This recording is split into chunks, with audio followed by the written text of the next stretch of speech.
ভ্রমণ গন্তব্য হিসেবে ইন্দোনেশিয়া আমাদের কাছে বরাবরই অনেক আকর্ষণীয়। ইন্দোনেশিয়াতে আগে ছিল নো ভিসা রিকোয়ার্ড, অর্থাৎ যেতে কোনো ভিসা দরকার হতো না, কিন্তু বর্তমানে ভিসা দরকার হয়। তো যে কারণেই হোক না কেন, ইন্দোনেশিয়াতে ভ্রমণ গন্তব্য হিসেবে কিন্তু বেশ ভালো একটি জায়গা। তো ইন্দোনেশিয়ার ভ্রমণ বিষয়ক আজকে কিছু আলোচনা করব। তার মধ্যে প্রথম হচ্ছে ইন্দোনেশিয়ার অ্যারাইভাল কার্ড এবং দ্বিতীয়ত হচ্ছে ইন্দোনেশিয়ান ইমিগ্রেশনে কিছু পরিবর্তন বা কিছু জটিলতা সৃষ্টি হয়েছে, সেজন্যই আজকে আলোচনা করতে চলে আসলাম। তো চলুন দেরি না করে শুরু করি ইন্দোনেশিয়ান অ্যারাইভাল কার্ড এবং ইমিগ্রেশন নিয়ে কিছু তথ্য। প্রথমেই বলছি ইন্দোনেশিয়ান অ্যারাইভাল কার্ডের কথা। এই অ্যারাইভাল কার্ডের নাম তারা দিয়েছে অল ইন্দোনেশিয়া। অল ইন্দোনেশিয়া বলতে এটাই যে ইন্দোনেশিয়াতে যারাই আগমন করবে না কেন, সেটি হোক ইন্দোনেশিয়ান নাগরিক অথবা কোনো বৈদেশিক নাগরিক, তাকেই কিন্তু একটি অ্যারাইভাল কার্ড বা ফর্ম পূরণ করতে হবে।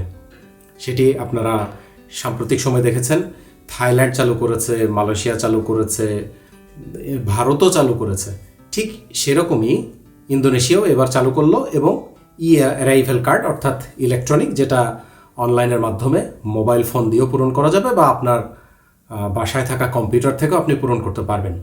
এজন্য যেতে হবে আপনাকে ইমিগ্রাসি অর্থাৎ ইমিগ্রেশনের একটি ওয়েবসাইটে, সেটি হচ্ছে ইন্দোনেশিয়ান ইমিগ্রেশনের। সেই ওয়েবসাইটের লিঙ্ক আমি ডেসক্রিপশন বক্সে দিয়ে দিব অথবা এখানে আমি লিখে দেব, সেখানে গিয়ে আপনারা যেতে পারেন। অবশ্য যদি আপনারা কেউ গুগলে সার্চ করেন, সেক্ষেত্রেও আপনারা ওয়েবসাইটটি খুঁজে পাবেন। সেই ওয়েবসাইটে যাওয়ার পর আপনারা কিন্তু ইন্দোনেশিয়ান ভাষা অর্থাৎ ভাষা ইন্দোনেশিয়া দেখতে পাবেন। সেখান থেকে আপনাদের পরিবর্তন করে ইংরেজিতে আপনারা করে নিতে পারেন। আর ভাষা পরিবর্তন করে আপনারা এটি ওয়েবসাইট থেকে পূরণ করতে পারেন। আরেকটি সহজ বুদ্ধি হচ্ছে আপনার হাতে থাকা স্মার্টফোন দিয়েও কিন্তু আপনি করতে পারবেন। সেটি স্মার্টফোনের ব্রাউজার দিয়েও হতে পারে। এমনকি তাদের কিন্তু একটি মোবাইল অ্যাপ্লিকেশনও তারা চালু করেছে, সেটি হচ্ছে এই যে অল ইন্দোনেশিয়া। এই অল ইন্দোনেশিয়ার মোবাইল অ্যাপ্লিকেশন, এটি iOS এবং অ্যান্ড্রয়েড যে কোনোভাবেই পাওয়া যায়। সেখান থেকে আপনারা এটি ডাউনলোড করে নিয়ে তাদের মোবাইল অ্যাপ্লিকেশন থেকেও আপনারা ফর্ম পূরণ করতে পারবেন। আমি ওয়েবসাইট থেকে বলে দিচ্ছি, আপনার অ্যাপ থেকেও যদি করেন সেটিও একই রকম।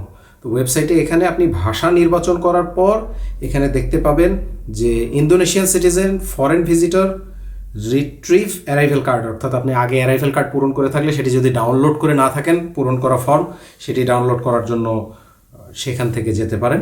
আমরা ফরেন সিটিজেন বা বিদেশি পর্যটক, সেহেতু ফরেন ভিজিটরে এখানে আমাদের ক্লিক করতে হবে এবং এরপরেই কিন্তু বিস্তারিত বিবরণী চলে আসবে এবং এটি অন্যান্য সকল ফর্ম যেভাবে পূরণ করতে হয় ঠিক সেভাবেই আপনাদেরকে পূরণ করতে হবে।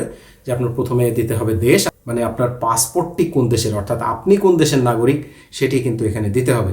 এরপরে ফুল নেম, তারপর ডেট অফ বার্থ, কান্ট্রি অথবা প্লেস অফ বার্থ, এরপর হচ্ছে পাসপোর্টে যেটা দেওয়া আছে আপনি সেটা দিবেন। পাসপোর্টে আপনার প্লেস অফ বার্থ যেটা দেওয়া থাকবে আপনি সেটাই দিবেন, অথবা আপনি এখানে দেশের নামও দিয়ে দিতে পারেন।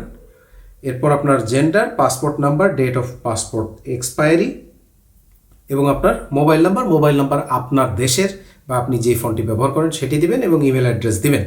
এরপর যদি আপনার ওর সাথে অন্য কেউ ভ্রমণ করে, একাধিক ভ্রমণকারী যদি থাকেন, তাহলে আপনারা অ্যাড ট্রাভেলার অপশনে চাপ দিয়ে সেখানে অতিরিক্ত যে ট্রাভেলার আছে তার তথ্যও কিন্তু আপনারা যোগ করতে পারেন। সেই অতিরিক্ত যে ট্রাভেলার থাকবেন তারও কিন্তু এই একই তথ্যই পূরণ করতে হবে, তার passport number, passport expiry date ইত্যাদি ইত্যাদি। এগুলো পূরণ করে ঠিক অন্যান্য দেশের অ্যারাইভাল কার্ড যেভাবে পূরণ করতে হয় সেভাবেই কিন্তু আপনি পূরণ করে ফেলতে পারবেন। পূরণ করার পর আপনার কাছে একটি কিউআর কোড আসবে, যে কিউআর কোডটি আপনি পরবর্তীতে দেখাতে পারেন, অথবা এটি পূরণ করার পর আপনার ইমেইলে কনফার্মেশন যাবে, সেখান থেকেও আপনি দেখাতে পারেন। যেভাবেই হোক আপনার কাছে এটি পূরণ করা অবশ্যই থাকতে হবে। আপনি সেখানে ইমিগ্রেশন যখন আপনি মোকাবিলা করবেন বা ইমিগ্রেশনে যাবেন, সেই ইমিগ্রেশনে যাওয়ার আগ মুহূর্তে আপনার এটি পূরণ করা থাকতে হবে। এখন কথা হচ্ছে আপনি যেদিন যাবেন তার থেকে সর্বোচ্চ 72 ঘন্টা আগে আপনি পূরণ করতে পারবেন, অর্থাৎ 3 দিন আগে আপনি পূরণ করতে পারেন। মানে 72 ঘন্টা থেকে শুরু করে আপনি যখন যাচ্ছেন সে যাওয়ার আগ মুহূর্ত পর্যন্ত আপনারা করতে পারবেন। এখন কথা হচ্ছে আপনি কখন করবেন। আমার কথা হচ্ছে আপনি যখন নিশ্চিত হয়ে যাবেন যে কোন ফ্লাইটে আপনি যাচ্ছেন, এমন কোনো তথ্য পরবর্তীতে আসতে পারে, সেজন্যই আপনি আপনার ফ্লাইটের সময় যখন হয়ে আসবে, আপনি যখন টিকিট করে ফেলবেন, তখনই আপনি এটি পূরণ করে ফেলবেন 3 দিনের মধ্যেই। আপনি অপেক্ষা করবেন না যে এখনও তো আমি যেদিন যাচ্ছি যাওয়ার আগ দিয়ে করবো বা এয়ারপোর্টে বসে করব। যখন আপনি মনে করবেন যে আমার আর 72 ঘন্টা বা 3 দিনের মধ্যে আমি সেখানে পৌঁছাবো, আমার ফ্লাইট কনফার্ম, যাওয়া কনফার্ম, সবই কনফার্ম, তখন আপনি ফর্ম পূরণ করে ফেলবেন, কোনো অসুবিধা নেই।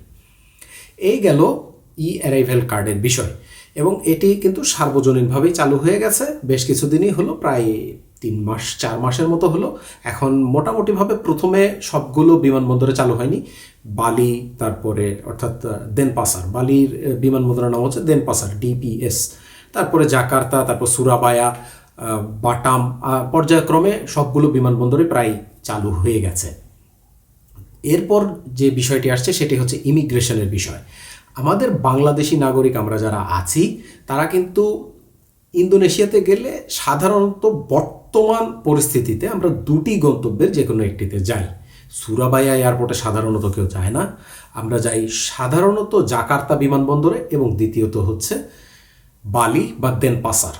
আসলে বালিতেই বেশি যায়, কারণ বালিতে পর্যটকদের প্রধান আকর্ষণ থাকে, প্রধান পর্যটন গন্তব্য হচ্ছে ইন্দোনেশিয়ার বালি, সেজন্যই বালিতে প্রচুর পর্যটক যায়। এমনকি শুধু আমাদের দেশ থেকে না, নিউজিল্যান্ড এবং অস্ট্রেলিয়া থেকেও কিন্তু তারা বালিতে আসে, কারণ তাদের দেশে একটি সমুদ্র স্নান করতে গেলে, সি বিচ দেখতে গেলে, এগুলোতে গেলে প্রচুর খরচ।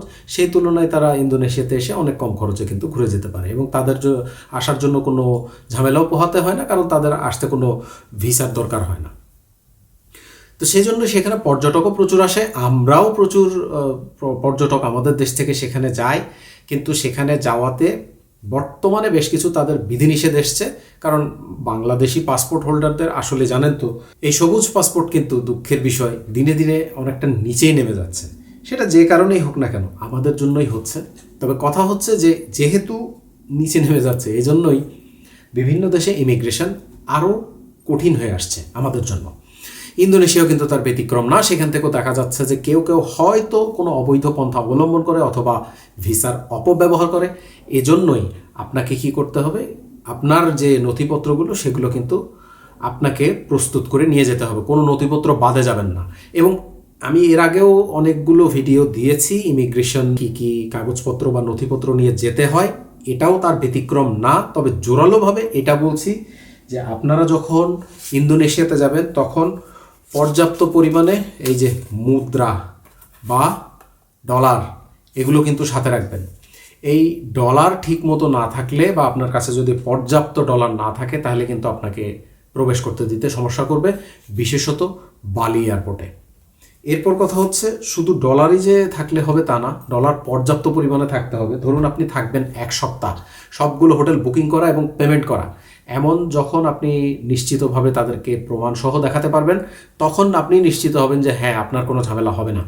ইতিমধ্যে বিভিন্ন সামাজিক যোগাযোগ মাধ্যমের বিভিন্ন গ্রুপের পোস্টে দেখা যাচ্ছে যে কোনো কোনো ক্ষেত্রে এমনও আছে 2-3 জন গিয়েছেন, তাদেরকে ঘন্টার পর ঘন্টা বিমানবন্দরে বসিয়ে রেখেছে।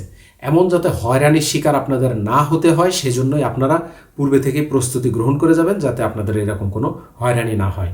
বালি বিমানবন্দরে যাওয়ার সময় বা ইন্দোনেশিয়ার যে কোনো বিমানবন্দরে যখন আপনারা যাবেন, ইমিগ্রেশনে যাওয়ার পূর্বে অবশ্যই আপনার সকল নথিপত্র, আপনি কি পেশায় আছেন, পেশা সংক্রান্ত কাগজ, NOC, হোটেল বুকিং, আইটিনারি, এবং যে কয়দিন থাকবেন, অল্প কয়েকদিন হলে সব দিনেরই হোটেল বুকিং যাতে আপনার নিশ্চিত থাকে, পেমেন্ট করা থাকে সেগুলো, এবং আপনি যে ফেরত আসবেন, ফেরত আসার জন্য আপনার রিটার্ন টিকিট অথবা অন্য কোনো গন্তব্যে গেলে অনওয়ার্ড টিকিট, এছাড়াও আপনার যাবতীয় যা যা কাগজপত্র থাকার দরকার হয় এই কাগজপত্রগুলো রাখবেন, যেমন অফিস আইডি কার্ড, তারপরে যদি কেউ ব্যবসা করেন তাহলে তার ট্রেড লাইসেন্সের একটা কপি, তার অফিসের কিছু ছবি, আর সবার ক্ষেত্রে একটা ভিজিটিং কার্ড। আর যদি কেউ স্টুডেন্ট বা এমন কিছু হয়ে থাকেন, তাহলে তার স্টুডেন্ট সংক্রান্ত যে সমস্ত কাগজপত্রগুলো আছে, ছুটির কাগজ, এগুলো সমস্ত সব কিছু সাথে রাখবেন। আর যদি অল্প বয়স্ক কোনো স্টুডেন্ট হন, অবশ্যই আপনারা আপনাদের অভিভাবকের সাথে যাবেন। অভিভাবক ছাড়া গেলে